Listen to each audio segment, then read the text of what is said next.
Einstein, where'd you go now, boy?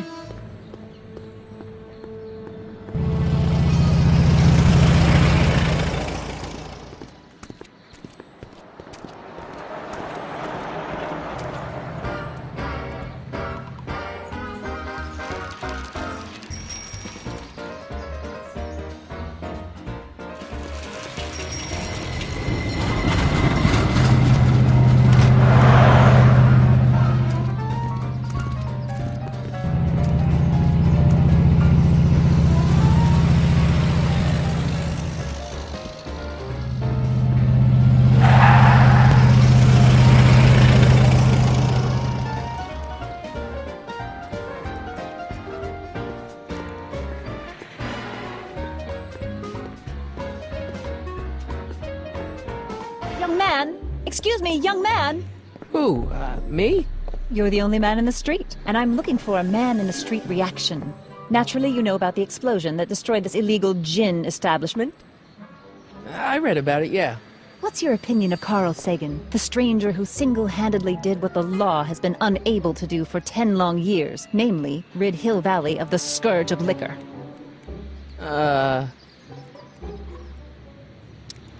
There's gotta be some sort of mistake here. Carl wouldn't do something like that. It's surprising the lengths a person will go to when it's a clear-cut matter of right and wrong. You've got an honest look about you. You do support the side of righteousness, I trust. How'd Doc get himself into... Doc?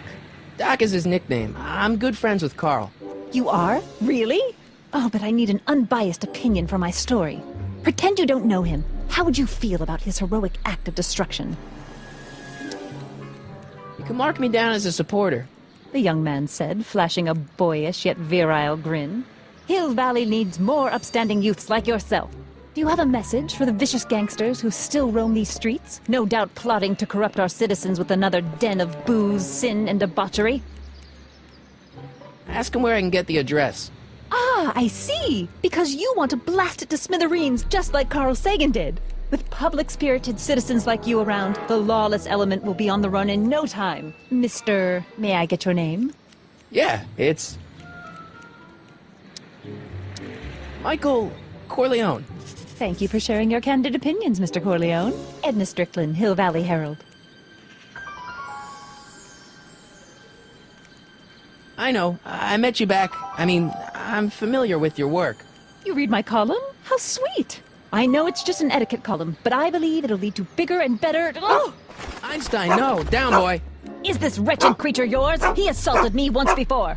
What's got into you? Aggressive dogs must be kept on leash at all times. It's the law. Look it up. Doc. I gotta find Doc.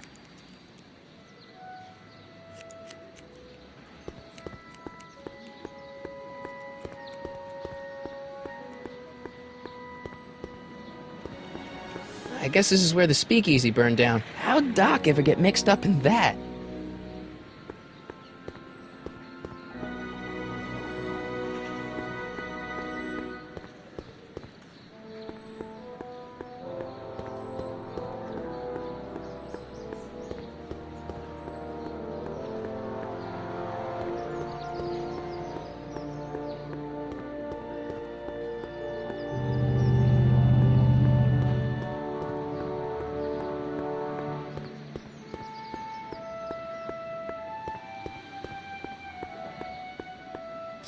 Doc! Marty! Doc! What are you doing here? You sent for me, Doc. I did? When? May 14th, 1986. 1980? The automatic retrieval system. Of course. I'd almost forgotten about that. So what's our plan for getting you out of here? Plan? We don't need a plan. We don't. Not in the slightest. The police picked me up for that speakeasy fire a couple of weeks ago, but the DA hasn't got a case. They're releasing me tomorrow morning. So basically, I traveled 50 years into the past to deliver your car? Sorry about that, but it's so wonderful to see you. We have a lot of catching up to do. Yeah, you might want to hold off on that, Doc. Great Scott! I'm going to be gunned down by gangsters on the steps of the courthouse. Why would they do that? Guess they didn't approve of my burning down their speakeasy. Very funny, Doc. Maybe now we should come up with a plan. A plan? Right. But what? Why don't I take the DeLorean, go back in time before you were arrested, and stop you from getting caught in the first place? Don't even think about it. Without my unjust incarceration, the events that sent you into the past might never happen, resulting in a paradox of continuum-shattering proportions. Jeez, we've been back together for 5 minutes, Doc, and you're already talking about the end of the universe. I've missed that. Don't be ridiculous, Marty. I was only referring to the end of the universe as we know it. Why don't we try to tough it out? Now that we know what's coming, maybe we sneak it past the gangsters with a bulletproof vest or something. That might work with 1 or 2 bullets, but from the looks of this article, it appears that I'm going to be mowed down in a hail of Tommy gun fire that rendered the innocent stranger little more than a pulpy mass of bones and gristle. Who writes like that? According to the byline, one Edna Strickland. I should have guessed. Hey, maybe I could talk to the gangsters. Tell them they're about to shoot the wrong guy. I don't think the criminals of this era are going to be very receptive to a complete stranger telling them that their secret assassination plan is misguided, do you? Well, I suppose I could just get some dynamite and break you out of jail. No, that's far too dangerous. Not just to me, but to random innocent people in the past. The repercussions could be... That's it! What's it? My rocket-powered drill. You have a rocket-powered drill? Not yet. I haven't built it yet. You've lost me, Doc. Listen, a few months ago, my 17-year-old self sent in a patent application for a rocket-powered drill. I abandoned the project after I never heard back from the patent office, but the prototype should be nearly complete. Great, I'll just run back to your lab and... No, I said nearly complete. You'll need me to help you finish it. How the hell am I supposed to sneak a half-finished rocket-powered drill into your cell? Not me! 1931 me! Wait a minute, Doc. You want me to convince your 1931 self to build a rocket-powered drill to break you out of jail? Precisely! Won't talking to yourself cause, irreparable damage to the space-time continuum or something? It should be fine. I've already invented the idea of the rocket drill. You've just got to goad my younger self into finishing the prototype. How am I supposed to convince your younger self to finish the rocket drill? Just tell him I need to break his older self out of jail? Absolutely not.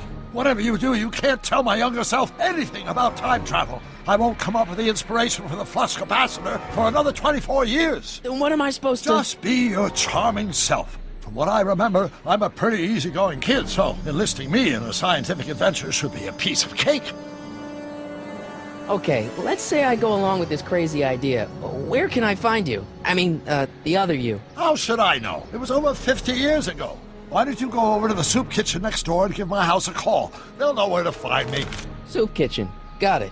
Just stay away from the soup. It'll cause irreparable damage to your digestive system.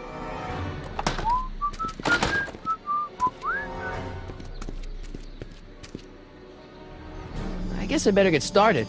Don't worry, Doc. I'll get you out of here in no time. I'm not worried. Once you and my younger self put your heads together, you'll be unstoppable.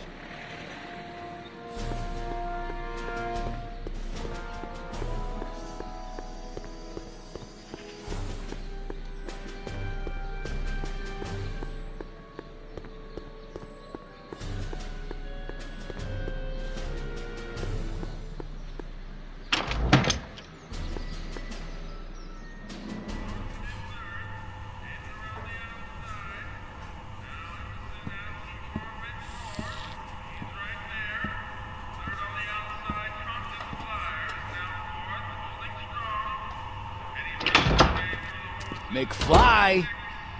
Biff? Kid? Grandpa? That's Mr. Tannen to you, Artie. What are you doing out here? Well, I was getting kind of hungry, so I figured I'd come down here for some free soup. Just thought I'd come down for some soup.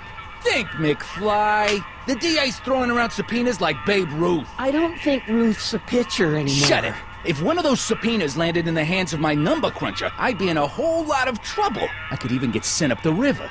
You wouldn't want that, would you? Would you? No, of course not, kid. All right. That's better. What are you looking at, punk? Keep your eyes on the soup, kid. Well? Well, what? What are you still doing here? Sorry, kid. I'll just run back to the safe house. You do that. And McFly, Yes? that hat's too flashy. You better let me hold on to it. Now scram! You got it, boss. And don't come out until I give you the all clear. I swear, if even one of you mooks could add 2 + 2 without your fingers, I'd dump that wimp into the lake. Hey! Anyway, I'm off to make myself irresistible. Don't let anyone burn down the shop while I'm gone.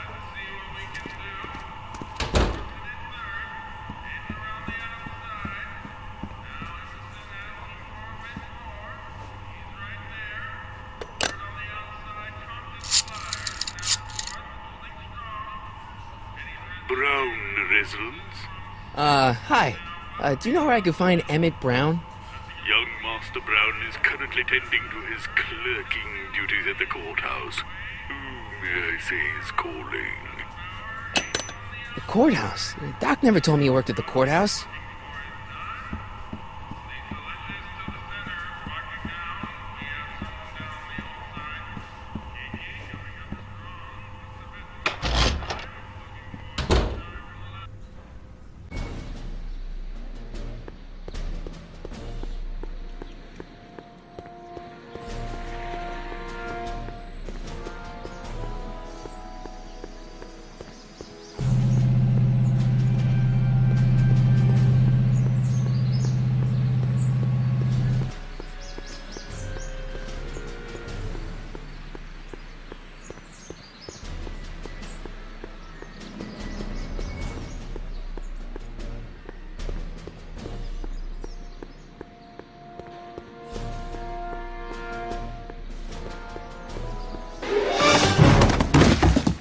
Touch those. These are very sensitive legal documents. Nobody is supposed to handle them but sworn officers of the court. Judge Brown says so. Judge Brown? Doc. Nice to meet you. I'm Michael, Corleone. Emmett Brown. But I am a law clerk, not a doctor. Now please get out of my way. I have important business to transact. Naturally, H2A multiplied by the inversion of H has to come out less than expectation value of A, right? No. What am I missing here? Or do we take H to stand for the Hermitian line operator? But in that case, H to the A multiplied by the inverse of A might not be equal to A's expectation value, and only if the coefficient of friction remains constant and the gravitational constant is variable. Wait, is that even possible?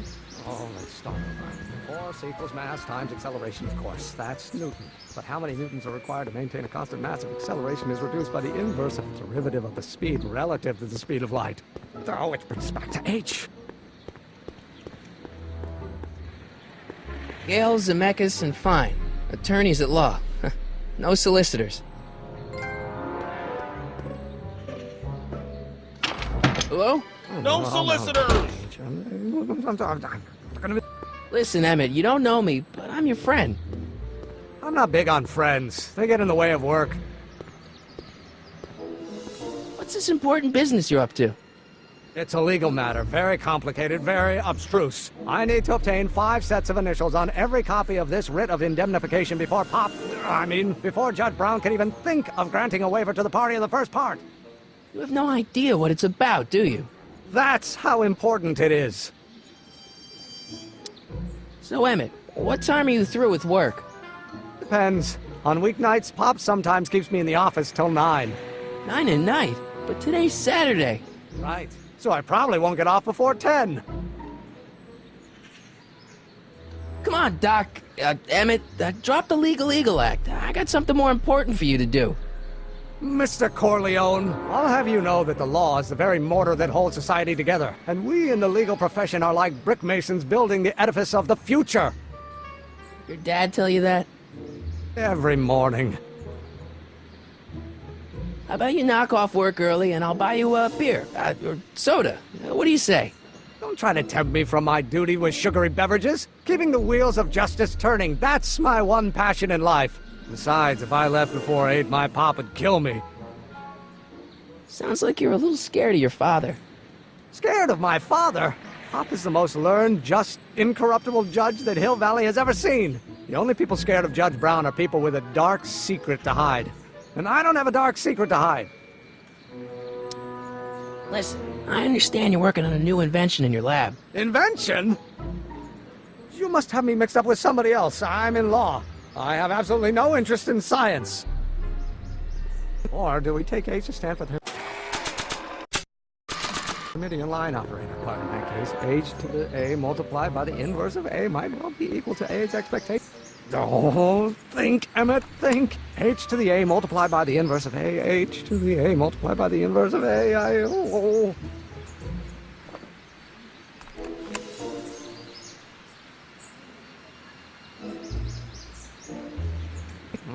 Now if H stands for the one-dimensional harmonic oscillator. Oh, think, Emmett, think. H to the A multiplied by the inverse of A. H to the A multiplied by the inverse of A.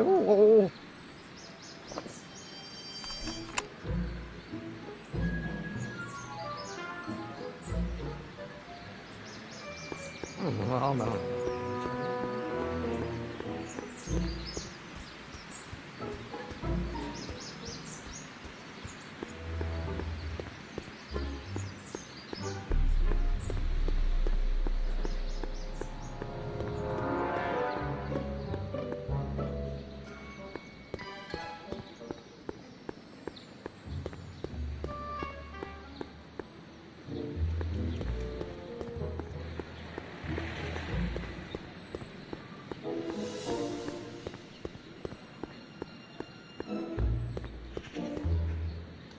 So, Doc, does this ring a bell? Oh, think, Emmett, think. H to the A multiplied by the inverse of A. H to the A multiplied by the inverse of A. Good grief! Is that me? I sound so... Young? I was going to say intense. I forgot how wound up I used to get. Yeah, but what are you muttering about? Oh, that's easy. It's Ivanov's conundrum. Just tell my younger self that H equals the Hamiltonian operator. Won't giving him the answer mess up the time stream? Only if it turns out that reality is actually nothing more than a holographic illusion created by the interplay of subatomic particles on a vast two-dimensional membrane. So... It'll be fine.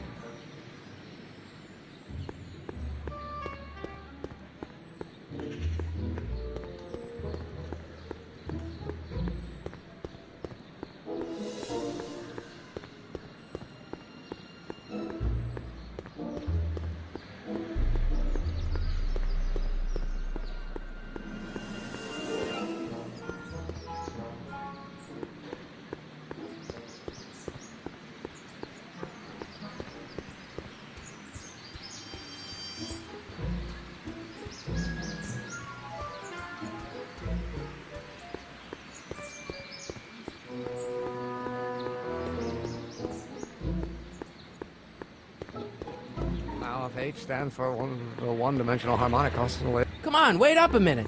You again? Can't you see I'm busy? Maybe H equals the Hamiltonian operator. What did you just say? I said maybe H equals the... Hamiltonian operator? Yeah. Great Scott! If H is the Hamiltonian, then H to the A multiplied by the inverse of H can only be the same as the expectation value for A. That's it! That's the solution to Ivanov's conundrum, the problem I've been wrestling with in my head all week! I'm sure you would have figured it out by yourself in a day or two. The way you figured out how to build that rocket-powered drill. Where did you learn so much about science? Well, it's like this. You know about my rocket-powered drill? Then there can only be one explanation. What? You're from the patent office! I confess I didn't quite know what to expect when I sent the paperwork, but I never expected this. Welcome! I'm at your service. What can I do for you? Can I see your rocket-powered drill? Of course, of course! Naturally, it's just a scale model, but it's nearly operational. I can show it to you, say, first thing in the morning? Nah, that's no good. I need to see a full-size model. That's fully operational. Tonight. Otherwise, we'll have to award the patent to a competing inventor, Dr. McCoy. It can't be done! I mean, it might be possible to construct a full-size working model in that time frame, but I haven't got the main ingredient for the fuel. I'll get it for you. What is it? 190 proof grain alcohol. And you know how difficult it is to get a hold of alcohol these days. Especially now that someone's blown up the speakeasy. And besides, there's no way I can get off work until I've delivered the subpoena. It's part of the investigation into the business affairs of Kid Tannen. Is it vitally important you see that rocket-powered drill today? Yes. Is it vitally important you deliver that subpoena today? Yes! Listen, I'll help you deliver it, and I'll see to it you get the alcohol you need. It'll help you get that drill finished by tonight. Deal? Deal. Here's the subpoena. Arthur McFly? I've got to subpoena my grandpa? No! It's Kid Tannen! Hey, I just saw him at the soup kitchen yelling at Arthur McFly. I'm not surprised. Arthur does the books for his business. What kind of business? That's what the DA is trying to find out. Let's go talk to him. No! Why not? Kid Tannen can tell us where Arthur's hiding. Yeah, well, he can also have us fitted for a Chicago overcoat.